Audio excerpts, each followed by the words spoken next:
Chapter 13, The Aftermath. Daybreak, and the storm had passed, but the sounds of water were everywhere. The air was filled with the dripping sounds of the mountain runoff and the sloshing sounds of flooded streams. And then came a very different sound. It was the clanging sound made when a robot slips on a wet rock. There were quite a few clangs that morning. As Roz worked her way downhill, she scanned the aftermath of the storm.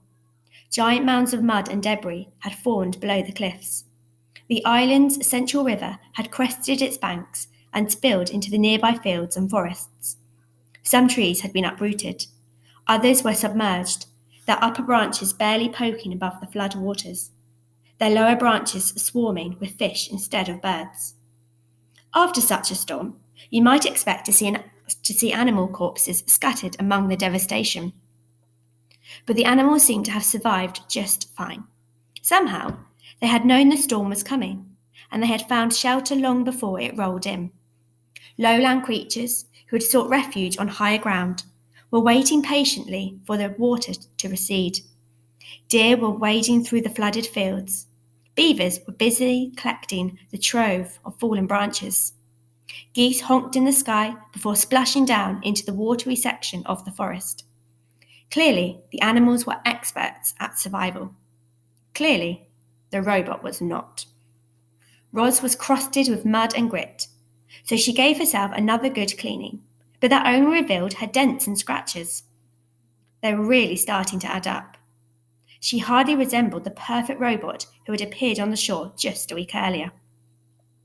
The wilderness was taking a toll on poor Roz, so she felt something like relief when she spotted the quiet hole in the side of the mountain. It looked like a safe place for a robot. She stomped across the hillside and up to the cave, but never stopped to wonder what might be lurking within. Chapter 14, The Bears. Roz stomped into the cave, and then she stomped right back out. "Please stay away," said the robot to the two bears who were now nipping at her heels. You see, when Roz stomped into the cave, she accidentally woke a brother and sister bear from their morning nap, which is never a good idea. And to make matters worse, bears have an instinct that drives them to attack when a creature runs away, especially if the creature running away is a mysterious, sparkling monster. So as the startled bears watched Roz stomping out of their cave, they really had no choice at all. They simply had to take up the chase. Roz tried her best to outrun the bears.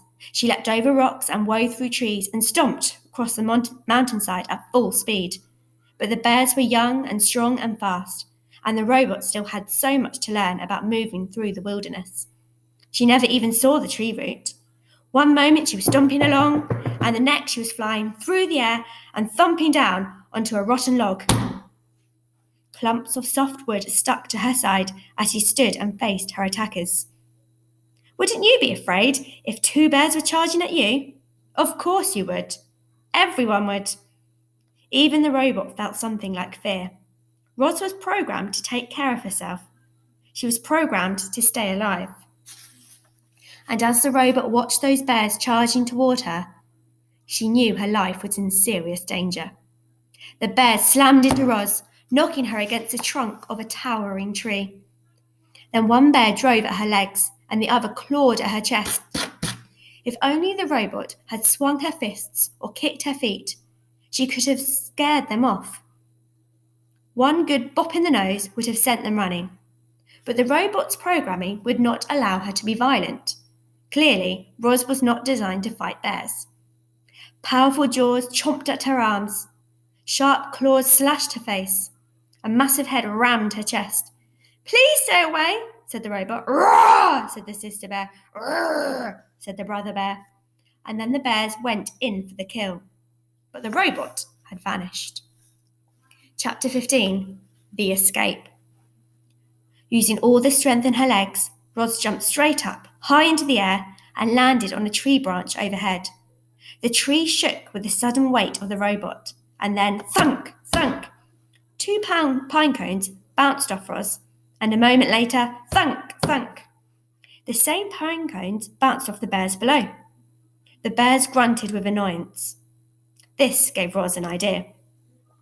The robot's programming stopped her from being violent, but nothing stopped her from being annoying. So Roz plucked pine cones from nearby branches and lobbed them down at the bears. Thunk, thunk, thunk, thunk. Each pine cone bounced off its target with annoying accuracy and whipped the young bears into a frenzy. Roar, said the sister bear. Grrr, said the brother bear. I do not understand you bears, said the robot. Roz was about to upload a whole army of annoying pine cones when a distant roar echoed in the forest.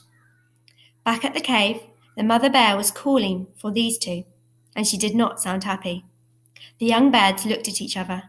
They knew they were in trouble. But before lumbering home, they glared up at Roz and snorted one last time. More than anything, they wanted to kill the robot. Chapter 16, The Pine Tree. Roz was in no hurry to leave the tree.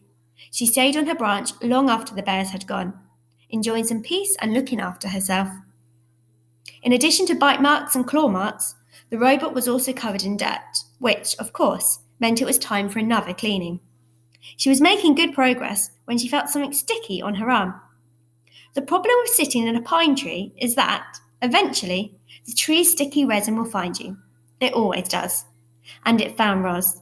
The robot scrubbed and scraped at the resin, and soon her fingers were completely coated in the sticky stuff. Then it was all over her arms and her legs and her torso, and things were about to get even messier. A robin swooped into the tree and began screeching and fluttering around Roz. The bird had recently finished building herself a new nest. It was a little work of art, a delicate basket woven from grass and twigs and feathers, and it was right above the robot's head. Screech! Screech! Said the robin. I do not understand you, Robin, said the robot. The robin continued screeching and fluttering, and then, splat! She splattered her droppings across the robot's face. This bird was serious. So Roz scooted away, farther out of the branch, until she heard a quick, sharp crack. Roz knew what was happening. The tree branch snapped under her weight, and she was crashing to the forest floor. She hit the ground hard and lay there as broken branches and pine cones and needles showered down on top of her. There was another splat, and then quiet returned to the forest. Chapter 17, The Camouflaged Insect.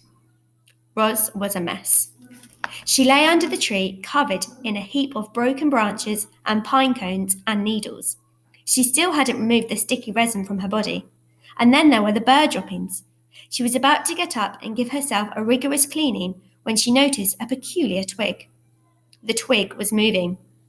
It was crawling along one of the broken branches on the ground. With a gentle touch, the robot picked up the twig. Hello, stick insect. My name is Roz. You are very well camouflaged. The stick insect's body was long and thin. He had the same shape and colours and markings as a real twig. But if you look closely, you just might see two tiny eyes and two spindly antennae. The insect didn't make a sound, and he sat perfectly still, as still as the robot. The two of them sat still and silently stared at each other for a while. Thank you, stick insect, said Roz, as she placed him back where she found him. You have taught me an important lesson, and I can see how camouflage helps you survive. Perhaps it could also help me survive. Chapter 18, The Camouflaged Robot. As you know, reader, Roz had always liked to keep herself as clean as possible. But her desire to stay alive was stronger than her desire to stay clean. And our robot decided it was time she got dirty. Roz was going to camouflage herself. She'd gotten the idea from the stick insect, but Roz quickly realised that camouflaging herself as a twig was out of the question. No robot would have to blend into the landscape itself. She began by smearing handfuls of thick mud over her entire body. Then she plucked ferns and grasses from the ground and sank their roots into her new muddy coating. She placed colourful flowers around her face to disguise her glowing eyes, and any bare patches were covered with tree leaves and strips of moss. Our robot now looked like a great tuft of plants walking through the forest.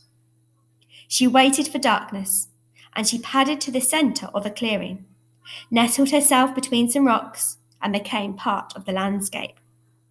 A few hours later, the sky was brightening, the fog was lifting, the nighttime animals were slinking home, and daytime animals were beginning to stir. It was just an ordinary morning on the island. However, there was a new tuft of plants in that one forest clearing. Only the bees had noticed the tuft. They buzzed around it, zzz, completely unaware that the robot was hidden beneath. And so Roz sat there, right in the open, yet completely unseen, and observed the wilderness around her. She watched flowers slowly turn towards the sun. She listened to rodents crawl through the weeds.